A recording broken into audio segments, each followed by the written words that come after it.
Hello there, welcome back to the channel. I'm Brian with C. Reisner Cutlery, and today we've got something new for you. This is from a newer brand on the market, but you might have heard of them by now.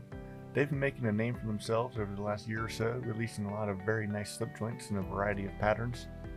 I'm talking about RoseCraft blades, and today I've got the Clinch Swayback in front of me in their new smoky gray bone handle. So let's take a couple of minutes and go over this snappy little slip joint and get a feel for it. Like I said, this is coming to you from RoseCraft blades.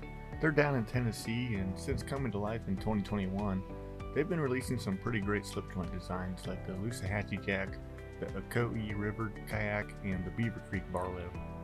This is the Clinch Swayback, and this is the slip joint that took home the Imported Knife of the Year award at Blade Show this summer.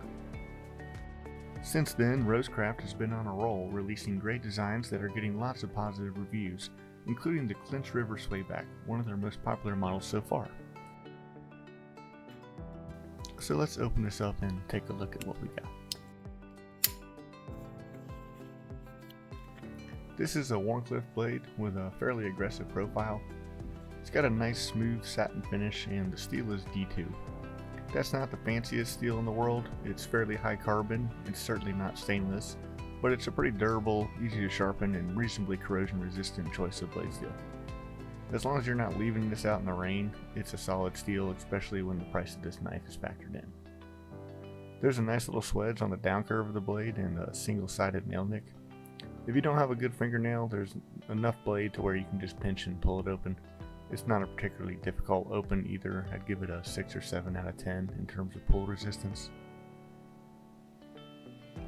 Once open, the spine of the blade is nice and flush with the backspring, and there are no gaps visible between the liner either. On the tang, you've got the RCB etching on one side and the D2 steel and model number on the other. The walk and talk is nice and smooth.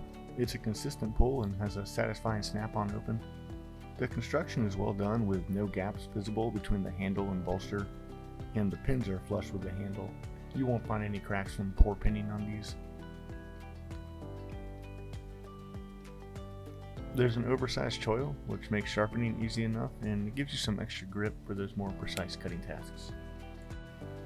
RoseCraft has been releasing a lot of great slip joints like this over the last year or so, and the quality's been pretty nice to see at such a great price point.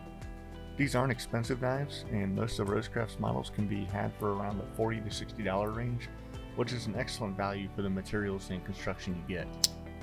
If you're looking to get into slip joints or expand your collection, then you should definitely consider RoseCraft blades as an option.